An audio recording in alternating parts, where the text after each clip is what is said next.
Ayokong saktan ka, Lily. Kaya't mas makakabuti kung sasama ka ng maayos sa amin. Mariing sabi ni Costas. Nang makilala niya ang babaeng nagbukas ng pintuan, tahimik na tumango ang babae. Isinarado nito ng maayos ang pintuan, saka naglakad patungo sa koridor. Tinabihan niya agad ito. Tama nga ang sinabi ni Gio. Very submissive ang babae. Hindi marunong tumanggi o sumuway sa utos ng isang authority. Sa kotse ay tinabihan niya sa backseat ito. Ang dalawa naman niyang kasama ay sa unahan na upo. Pinagmasdan niya si Lily. Wala siyang mabasang takot sa mukha nito. Ang tanging nandoon ay resignation. Matutuwang tiyak si Gio kapag nadala na nila ang babae. Hindi ito magiging problema. Sino na ang magiging bagong amo ko ngayon? Malumanay nitong tanong. Si Gio. At kung magiging mabait ka at susunod sa lahat ng gusto niya, wala kang dapat ikatakot. Tungkulin kong paglingkuran at pasayahin ng aking Panginoon. Good girl. Mabuti at ngayon pa lamang ay natanggap mo na ang sitwasyon. Naalaala niya ang dating may-ari sa babae na si Ezekiel Hilson. Dapat ay pinatay nila ito. Makakapaghintay yun. Ang importante, madala niya ang babae kay Gio. Wala namang anumang magagawa ang Ezekiel na yon dahil hindi nito alam kung sino ang kumuha sa babae. Sinuri niya ang babae. Kakaiba ang ganda nito. At kahit na simpleng cotton sweater at miniskirt ang suot, ay litaw na litaw ang kaseksihan nito. Not to mention, ang makinis at maputing hita. Anong nangyari sa mukha mo? Kasabay noon, ay hinaplos ng babae ang pilat niya sa kanang panga. Nakuha ko yan sa army. Bigla siyang may naramdamang tumusok sa gilid ng leeg niya. Igla pa hindi na siya makapagsalita o makakilos. Noon niya napansin ang bagay na nasa kamay ng babae. Isang maliliit na karayom. Nginitian siya ng babae. Walang anuman na sumandal sa upuan. Maya-maya ay tumigil ang kotse. Mula sa kinauupuan ni Costas ay nakita niya ang dahilan. Red light. Mabilis ang naging pagkilos ni Lily. Basta na lamang niya nakita ang pagkislap ng mga karayom sa batok ng dalawang kasamahan niya. Naparalisa agad ang katawan ng dalawa. Well boys, I'm sorry to say na hindi ako makakasama pa sa inyo. Gusto ko sanang makilala in person ng boss ninyong si Gio but I don't think this is the right time. So ciao guys! I hope you're all comfortable. Bumaba ng kotse ang babae. Walang lingon-likod na naglakad palayo. Gustong sumigaw ni Costas, ngunit walang anumang lumabas sa kanyang bibig. Ang tanging nagawa niya lang ay manood at maghintay sa mangyayari sa kanila. Na-underestimate niya ng husto si Lily. Matalino ang babae at mapanganib. Nagsimulang tumunog ang malalakas na busina sa likuran ng kotse nila. Green light na at nakaharang na sa daan ang kanilang sasakyan. Dumaan sandali si Lily sa isang liquor store. Bumili siya ng alak. Kailangan kasi niyang may maibigay na dahilan kay Ezekiel kung bakit siya nawala. Hindi pa ngayon ang tamang panahon para sabihin niya sa lalaki ang nangyari o kung ano ang ginawa niya. Ang mga karayom na ginamit niya kanina ay tinago niya sa ilalayan ng kanyang palda. Isa sa mga dark arts na tinuro ni Miss Jackie ang acupuncture. Karaniwang gamit ang mga karayom na iyon sa panggagamot ng mga Chinese. Ngunit sa pamamagitan din ng mga karayom na iyon, ay namamanipula niya ang iba't ibang nerves ng katawan. Maaari niyang gamitin ang mga karayom para makontrol ang bawat parte ng katawan ng isang tao. Ito ang kakayahan niya, ang kanyang proteksyon laban sa mga taong may masamang tangka sa buhay niya. Pagdating niya sa building ng apartment ni Ezekiel, ay nagulat siya. Maraming tao roon. May isa ring police squad. Lumapit siya sa pintuan ng apartment. Isa sa mga pulis doon ang nagtangkang pigilan siya. Dito ako nakatira, sabi niya. Pinadaan siya ng pulis. Nasulyapan niya ang dahilan ng kaguluhan. Isang katawan na nakahandusay sa guardhouse. Kasalukuyang tinatakpan ng kumot. Iyon ang gwardyang nagbabantay sa apartment building. Kaya pala hindi niya napansin kanina nang dumaan sila ay pinatay ito ng mga tauhan ni Gio. Tama lamang ang ginawa niya sa mga lalaking yun. Matapos ang gabing ito ay matatagpuan din ng mga pulis ang mga kriminal. Officer, ilang beses ko nang sinabi sa inyo na nang bumaba ako rito ay nakita ko na siyang patay. Wala rin ako nakitang ibang tao. Boses ni Ezekiel. Nakita niya na kasalukuyan itong may kausap na pulis.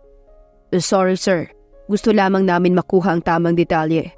At ayon sa pahayag ninyo kanina, kaya kayo bumaba ay dahil hinahanap ninyo ang inyong girlfriend na si Lily. Girlfriend? Kumislot ang puso niya. Ganoon na pala ang turing sa kanya ng binata. Pero magtataka pa ba siya? Nagkaroon na sila ng mutual understanding matapos ang halik na yon sa terrace. Napatingin sa direksyon niya ang binata. Lily! Bulalas nito. Nilapitan siya at mahigpit na niyakap. Thank God! Akala ko kung ano nang nangyari sa'yo. Kumunot ang noon nito. Saan ka ba nagpunta? Nakalimutan mo na bang mapanganib ang lumabas ng mag-isa, lalo na kapag gabi? Nagbaba siya ng tingin.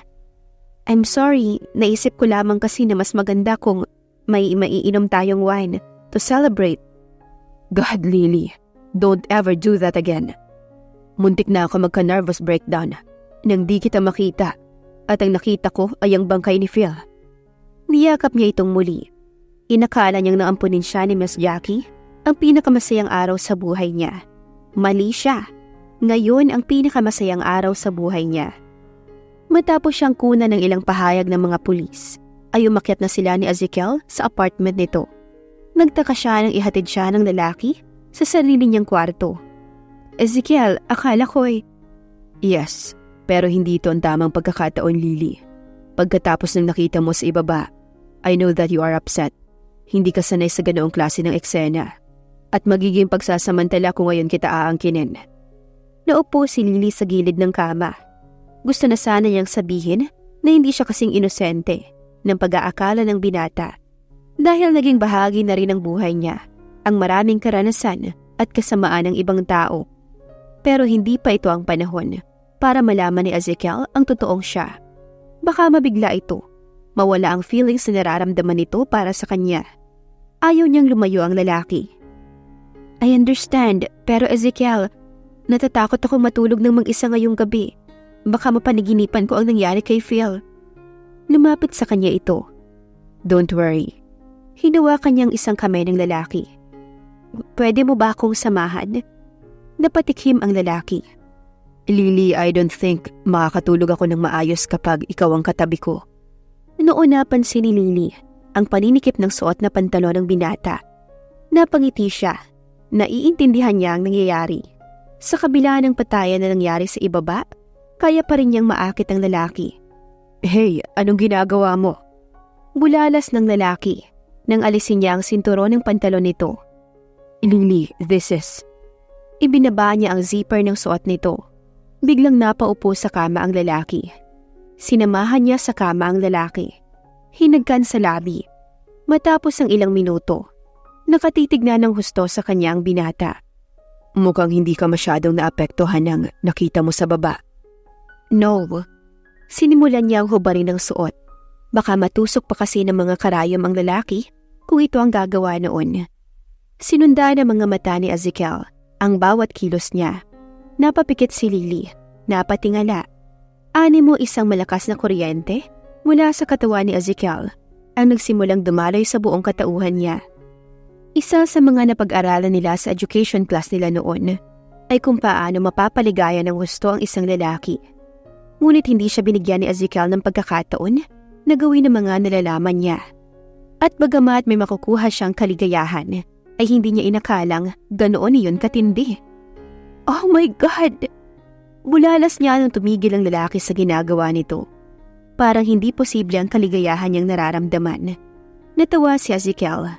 Dinampian siya ng halik sa labi. And this is just the beginning, sweetheart. Pangako nito. Pero tapos na. Saglit lang ay natuklasan niya ang totoong sinabi ng lalaki.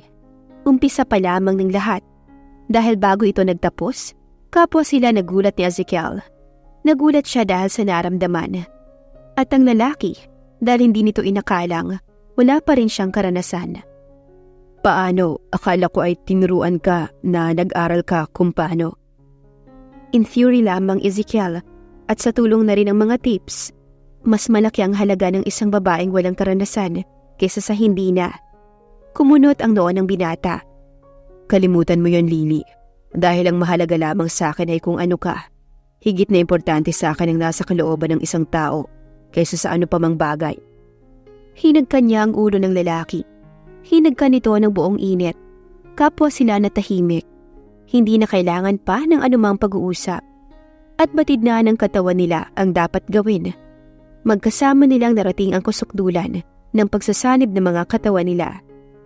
Isang babaeng nakangiti, nangingislap ang mga mata at puno ng kaligayahan ang nakita ni Lily nang pagmasdan niya ang sarili sa salamin.